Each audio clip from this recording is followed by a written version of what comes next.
Halo sobat pencinta Donghua, kali ini kita akan melanjutkan cerita Battle Through the Heavens Benua Kaisar. Cerita dan video ini diambil dari channel Mebarta. Tanpa banyak basa-basi, mari kita simak alur ceritanya. Melanjutkan dari cerita sebelumnya, mendengar kata-kata Longyan, mata Dandan menjadi sangat dingin. Dia menoleh ke arah Xiaoyan lalu berkata, "Xiaoyan, kenapa Anda sangat beruntung? Sun Er rela mati demi Anda. Putri dari suku Iblis Darah bersedia mengikuti Anda. Sekarang naga guntur emas legendaris bahkan bersedia mati demi Anda," ucap Dandan.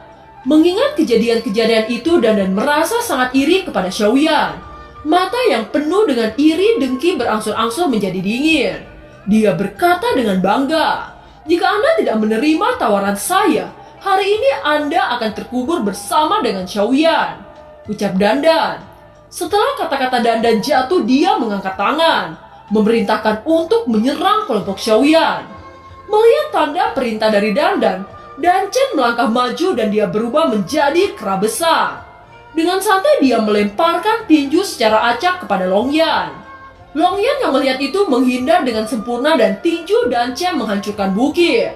Kekuatan bintang 7 puncak memang sangat menakutkan. Hanya satu serangan tinju acak guncangannya sangat besar. Apakah naga guntur legendaris hanya bisa menghindar? Sungguh membosankan. Jika Anda naga guntur emas legendaris, coba hadapi pukulan saya. Saya memberi nama pukulan ini pukulan pembunuh naga, ucap Dan Chen yang berubah menjadi monster kera. Cepat keluarkan pukulan Anda. Saya ingin melihat pukulan yang Anda banggakan, ucap Longyan. Monster kera melemparkan pukulan keras. Melihat serangan yang datang, Longyan dengan cepat membungkus kepalanya dengan ekor. Tinju sengit monster kera menghantam dengan sangat keras ke ekor naga Longyan. Namun ekor naga memancarkan cahaya emas yang sangat cemerlang. Guntur-guntur besar melapisi setiap sisik emas. Di bawah benturan yang keras, monster kera terpental ratusan meter jauhnya. Dandan sangat terkejut. Mengapa monster kera terpental dan terluka? Bukankah naga guntur emas hanya bertahan? Gumam Dandan. Selain itu, Dan Chen yang berubah bentuk menjadi monster kera, dia sangat kuat. Dia adalah kera lapis baja yang terkenal karena serangannya. Teknik bertarung yang paling dia banggakan adalah tinju pembunuh naga. Monster kera juga tidak mengerti apa yang sebenarnya terjadi. Melihat tangannya yang hangus, dia sangat terkejut. Naga guntur emas sebenarnya mampu menciptakan pertahanan dan berubah menjadi serangan. Jika seperti ini, naga guntur emas benar-benar terlalu kuat, ucap Dan Chen dengan tidak menduga. Sekarang giliran saya yang menyerang, ucap Longyan. Tubuh Longyan melesat ke arah Dan Chen, kemudian kuku naga diacungkan menabrak tubuh monster kera. Tubuh besar monster kera terhuyung-huyung dan berubah bentuk menjadi manusia. Dan Chen memandang Longyan dengan ngeri. Dia akhirnya sadar mengapa Tuan Muda Dandan sangat menginginkan naga guntur emas ini. Pada saat ini Quildan benar-benar sangat terganggu. Dia tidak menyangka hanya sekali serangan Dan Chen berubah bentuk menjadi manusia. Sekarang kelompok Xiaoyan dibagi menjadi 3. Dengan cara ini Xiaoyan memiliki kesempatan untuk memburu Quildan satu persatu. Melihat Xiaoyan dan yang lainnya membentuk 3 kelompok, Dandan berpikir bahwa mereka ingin melarikan diri. Apakah kalian berpikir bisa melarikan diri dari saya? Kalian hanya bermimpi, ucap Dandan. Dengan lambaian tangan Dandan, 10 orang mengepung 2 kelompok yang dipimpin oleh Xiaozan dan Longyan. Tujuan Dandan adalah Xiaoyan. Dandan memegang pedang di tangannya. Tubuhnya melesat ke arah Xiaoyan. Kelima orang mengikuti Dandan dari belakang, termaksud Shushin Liu Chun yang berada di bintang 7 puncak. Melihat Dandan dan 5 lainnya mendekat dengan cepat, penguasa Suan dengan cepat dimobilisasi dengan api langit. Ukuran penguasa Suan membesar dan membawa momentum yang sangat kuat. Dandan dan Xiaoyan sama-sama berada di Dodi bintang 7 menengah.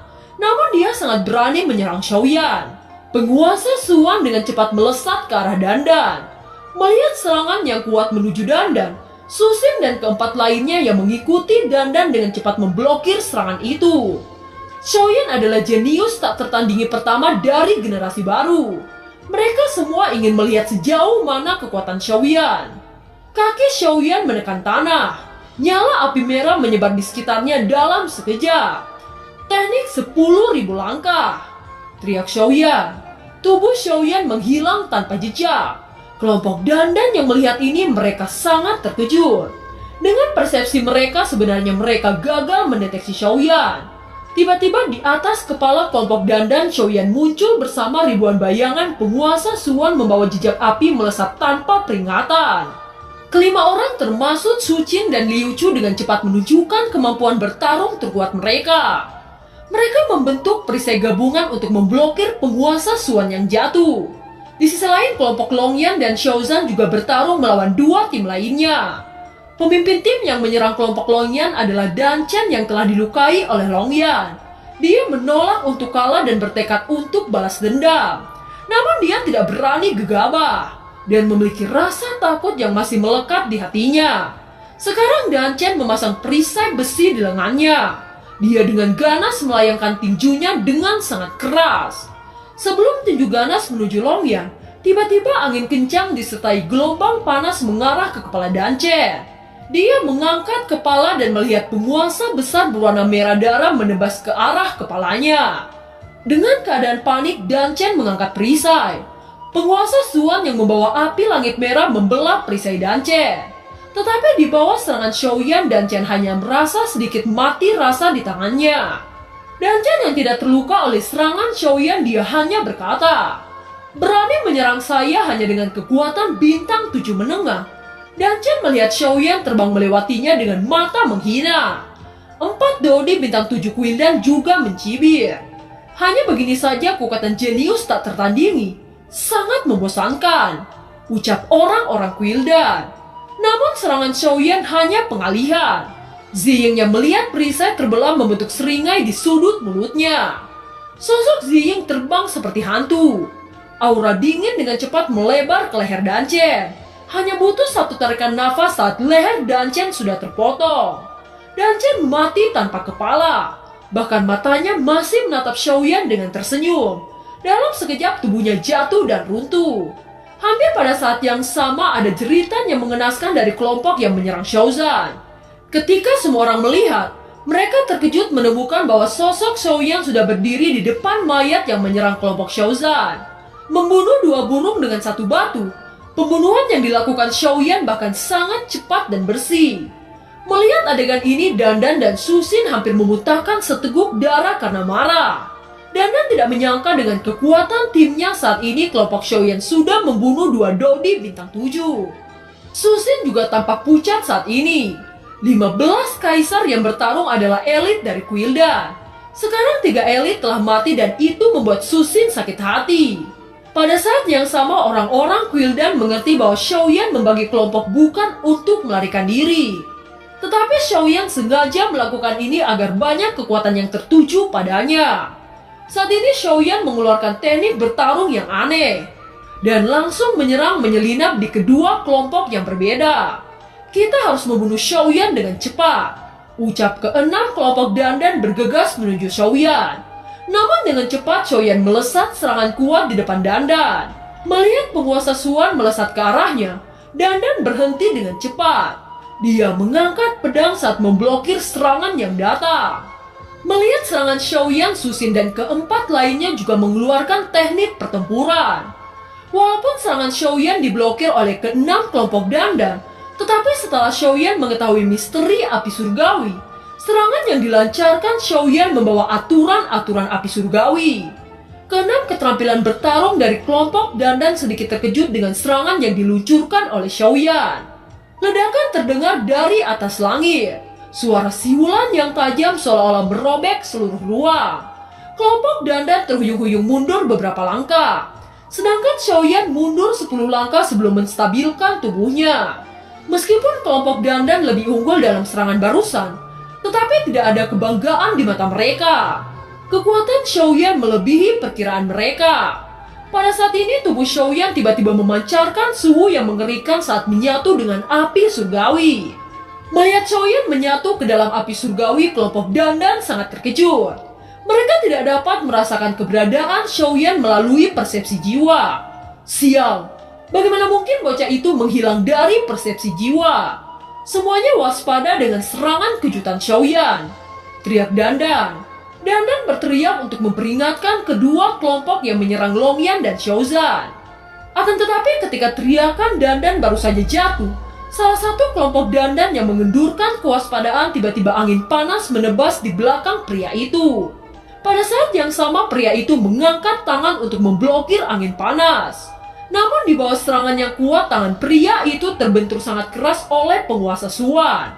Suara tulang yang patah terdengar. Saat Xiaoyan ingin menebas ke arah kepala pria itu, pedang tajam mengarah ke punggung Xiaoyan. Xiaoyan yang merasakan ini hanya bisa menghindari serangan tersebut. Pada saat ini kelompok Xiaoyan perlahan-lahan mulai kelelahan. Xiaoyan yang melihat ini sedikit mengurutkan kening. Jika seluruh tim diserang secara terus-menerus, cepat atau lambat kelompok Longyan dan Xiaozan pasti akan mengalami kerugian besar. Melihat situasi yang semakin buruk, Xiaoyan mengeluarkan teknik bertarung tingkat suci. Penguasa Suan melayang di atas langit dan api 7 warna membungkus penguasa Suan. Keterampilan bertarung tingkat suci. Kelompok Dandan gemetar melihat teknik ini. Bagaimana mungkin Xiaoyan bisa menggunakan teknik tingkat suci? Teknik bertarung tingkat suci telah hilang sejak bencana kuno. Apakah Xiaoyan benar-benar mempraktikannya? Sepertinya tidak salah. Xiaoyan seharusnya mendapatkannya dari Kaisar Iblis Tua di reruntuhan kuno. Ucap orang-orang Kuildan buru-buru bersiap untuk memblokir teknik bertarung tingkat suci yang dilepaskan Xiaoyan. Saat ini Xiaoyan memandang dingin kelompok Dandan. Xiaoyan mengangkat tangan dan penguasa Suan yang dibungkus api 7 warna membentuk bayangan yang tak terhitung jumlahnya. Dengan lambaian tangan penguasa Suan 7 warna melesat ke arah kelompok Dandan. Kelompok Dandan mengeluarkan teknik terkuat masing-masing. Ketika penguasa api 7 warna menyentuh kelompok Dandan, penguasa Suan 7 warna meledak seperti kembang api. Bajingan, ini tipuan, teriak Dandan. Xiaoyan yang melihat ini tertawa terbahak-bahak. Dan film pun berakhir. Terima kasih telah menyimak dari awal sampai akhir ya. Sampai jumpa.